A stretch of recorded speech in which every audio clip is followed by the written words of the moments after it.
This is a Shug the Dog production. Before we had political correctness, we had shipbuilding and shipyard shenanigans. Episode 9. Floaters and tartan paint. The foreman, Angus, is in the dockside hut with Smitty and Louis, delivering instructions regarding a ship docking. Right, listen up you two.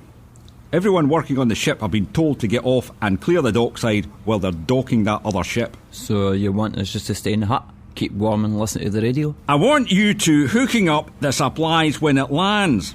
Now, I'll have a team on board as soon as they have the gangway down and they'll start throwing the cables across to you. Got that? Have you marked us up for overtime? Overtime, is it? You'll have them supplies up and running by the time the horn blows, or you'll be sharing the same fate that befell Nippy and Billy Broon. You're a hard man, Angus, but we'll do our best.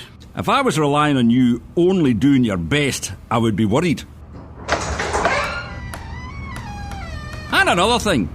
I've told you before to stop wallpapering the walls of this hut with glossy pictures of naked women. It's insulation.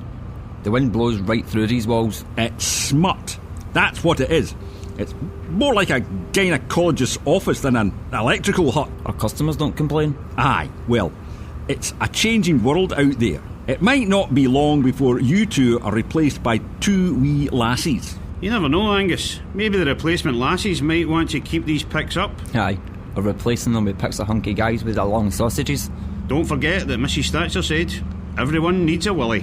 What you two need is to get up off your arses and start working. Jeez, what's he doing with that lassie's ear? If you've got to ask, Angus, you wouldn't understand. Bah! Just make sure you get those supplies on that ship. I'll be keeping an eye on you. I hate it when they're docking ships. It'll not be that bad. We'll have these supplies hooked up in an hour. It's not the hooking up that bothers me. It's the getting off my arse and leaving my comfy seat.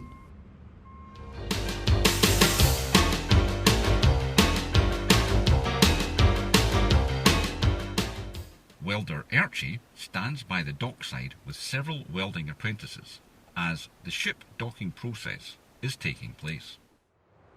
Archie, tell me again why we need the packs of welding rods. What? Have yous got cloth ears? No, but I don't trust you. You laughed at me down at the store when you had me go for a tin of tartan paint. You sent me for a long stand, and they had me waiting on my feet for hours before they told me you were pulling my leg. Aye, and there was the cans of welding spatter that never existed either. Aye, welding spatter, that was funny. I told my father who works in the fab shop what you had done, and he said you were an arse. And he would be right, son, but on this occasion I need yous to listen to me. See, when they bring the ship to be docked, a lot of debris comes round with it. Shoring logs, wooden slipway sleepers and the like. So, what of it? Well, see, if we have welding rods, we can throw them at the floating logs. It's great fun. So you want us to go round and get these welding rods from the store? Aye, but mind and tell One-Eyed Sammy the Archie sent you and to give you the wet rods. See, that's the bit I don't get. Asking for packs of wet rods. It sounds like you're trying to pull my leg again. Oh, no, listen. See, sometimes packs of rods sitting at the bottom of a pallet, they get wet. And you can't weld your wet rod. Exactly. And Sammy sticks them aside for occasions just like this. All right, but this better be for real.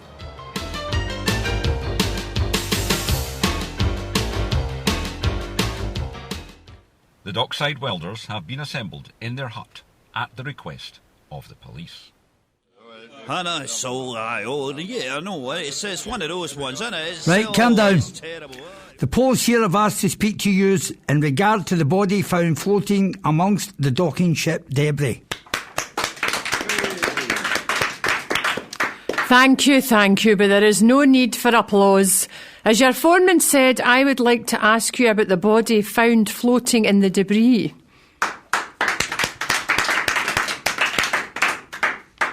As Department Union representative, I would like to say that this deed floater has got nothing to do with my members. No, we're not accusing anyone at this time of being involved in the demise of the floating body. That's okay then, because everyone here can be accounted for at the time it bobbed to the surface, it being on the dockside and that. Yes, well, seeing that you are the welding department and you were all on the dockside when the body surfaced is what I want to inquire about. Ruff, ruff. What's that? Is there a dog in here? That's enough. No barking. On you go, Hen. Officer. Thank you, Pat.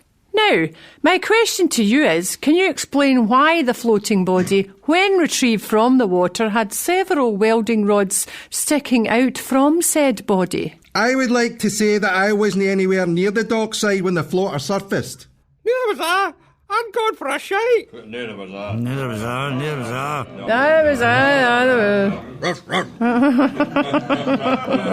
Right, calm down. And let the wee lassie Polis ask her questions. What about the bunny wabbits? Bunny wabbits? Right, enough of that. On you go, Hen. OK then. Could you indicate to me if you were on the dock as the ship was coming in? Landed. Landed? Aye, landed. Sheep and coos get brought in. Ships get docked. Or landed. Ruff. Aye, all right, Shug. Sheep's dugs bring in sheep. I'm getting confused as to what you're talking about. What about the bunny wabbits? Enough. This Polish lassie is investigating a floating dead body and wants to know why it had welding rods sticking out of it. Ruff. Shut up, Shug. Now I want to show hands anybody who was on the dockside throwing rods. Are you saying none of yous were on the dockside? I was sitting down by the boiler house and seen everything. And, you are? He's Billy Lyle. I'm Archie, the Welders Union rep, and I can tell you've got the wrong department. It was the plumbers and sparkies who were throwing them rods. I see. So would you be able to recognise any one of these plumbers and sparkies in particular? Not really, Hen. They're a shifty lot, and they all look the same to me. Would anyone else like to offer any information? Can I ask a question since you're here, like? Yes, of course. If it's pertaining to this inquiry. Well, not really, but see, since you're the police, I just wondered if there'd been any word on Shergar. I see I had money on him, and then the bookies aren't paying out. Whom? The racehorse that went missing? Oh, yes. Well, that's not being investigated by our local constabulary, so I shouldn't know a thing about that.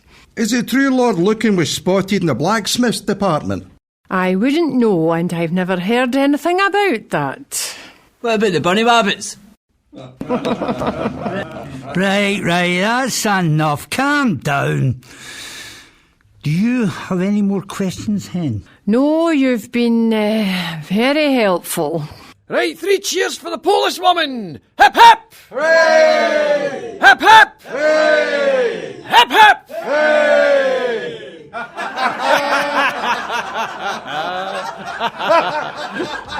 Aye, and best of luck with the plumbers, they're a right shady lot! Policewoman Milton is reporting back to her inspector.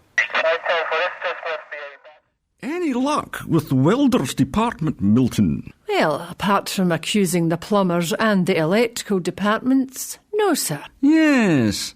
It seems each department is blaming another.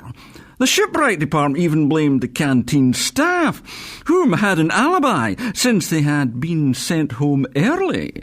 They did ask if the missing racehorse Shergar had been found and if there was any sign of a Lord Lucan. Well, at least they're consistent. Oh, and there was mention of bunny wabbits. Bunny wabbits? Yes. And you think this may be relevant? I do not know, sir. Well, follow it up, Milton. Follow it up. Sir. Continue to respond.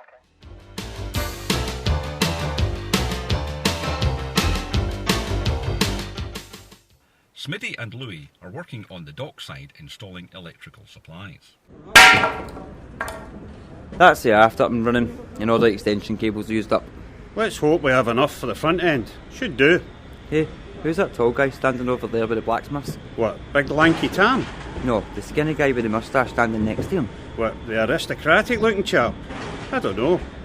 He looks kind of like that Lord Lucan. Couldn't it be him? Could it? What, hiding in plain sight up here in the yard? Come on, we better get the front end lit up. This has been a Shug the Dog production. Shipyard Shenanigans was devised by James T. Tiffany. This episode was written by James T. Tiffany and directed by James T. Tiffany and William Sampson. It was produced by Shug the Dog Productions, recorded at Headhunter Studios, Glasgow, and edited by Sampson Video Productions. The music was obtained from royalty-free sources. The role of Smitty was played by John Hughes. Louis and the Second Apprentice by Chris J.W. Healy. Angus by William Sampson. The First Apprentice by Neil MacDonald. Archie by Robert Howard. Shug the Dog was played by Sean. The Policewoman by Beverly Sweeney. Pat by Colin McGregor. Iki by William Sampson. Chancer by Tony MacDonald. Buddy by William Spears. The narrator was William Sampson.